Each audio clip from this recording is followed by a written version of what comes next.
So today we have a new guest on the show. His name is Rahul Desai and he's a film critic. He writes for Film Companion and The Hindu.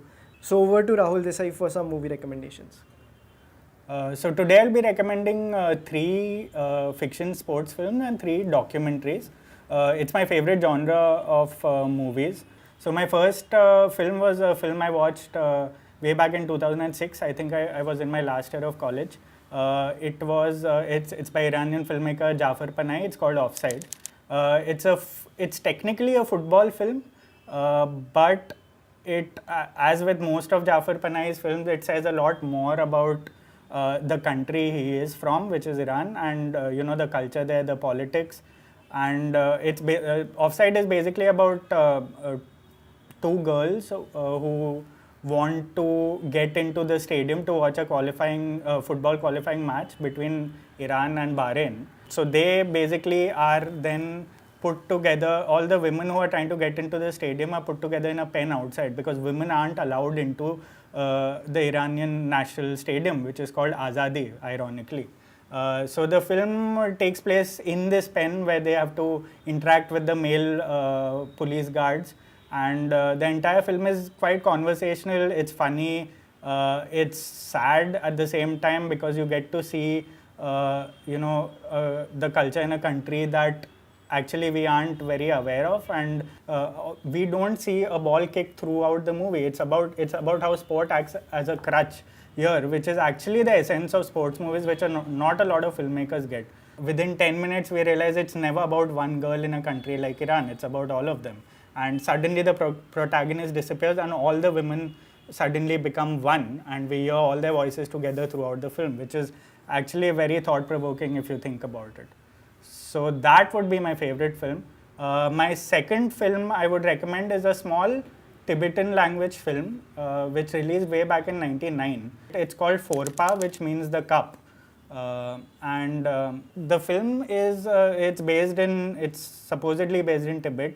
It's based in a monastery in exile, and it's about two kids who are Buddhist monks, and they try to gain access to a black and white television set to watch the 1998 football final between Brazil and France. It's a sweet film. It's a very moving film because, again, just like Offside, it gives you a peek into a culture and into a particular region at a particular time and a point in their history. The director himself was a Buddhist Lama, so it wasn't surprising to see how authentic the film felt itself. Small little moments, sort of define that film, and I don't think a lot of people would be aware of this one because it's difficult to gain access to, but somehow I found it last year. And if you have to watch one film about how football is actually the universal game, and as it turns out, some of the best sports films are about football, which shouldn't be surprising because it's the most popular sport in the world. But if you actually need proof as to how universal it is, this would be the film I would recommend immediately. I would not hesitate to do that. The third film I will recommend is actually an emotional choice. It's this film. It's an American film called Cool Runnings, which released way back in '93. I mean, I was really young when I watched it, and which is why it's actually stuck in my head.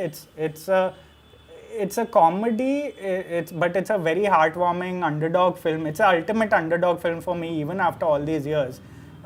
Even when I watch it now, it hasn't aged in my mind. It's about the Jamaican bobsled team, which itself sounds like a paradox because Jamaica is a hot country, and bobsled, the sport of bobsledding, is a winter sport, and so it's about a Jamaican bobsled team that tries to take part in the Winter Olympics way back in '93 or '92. And I constantly go back to this film whenever I need to lift my mood, whenever I need to be inspired, to write or to watch movies, or to just find a perfect sports movie. As a child, it affected me in a way that no other film since then has. Maybe if you watch it at this point in life, you may not like it because it may have aged a bit, on a technical level. But I think as far as formulas are concerned, no other film has done the formula like this. Of course, there are a bunch of other recommendations I could give about American football because there are tons of films that I'm. But Cool Runnings is still a lesser known film. 90s kids might know it, but I would definitely put this at the top of my list of sports, at least fiction sports films. So these were my three fiction film recommendations as far as sports is concerned. Next week I will give three recommendations of sports documentaries. Tune in next week for the three sports documentary recommendations.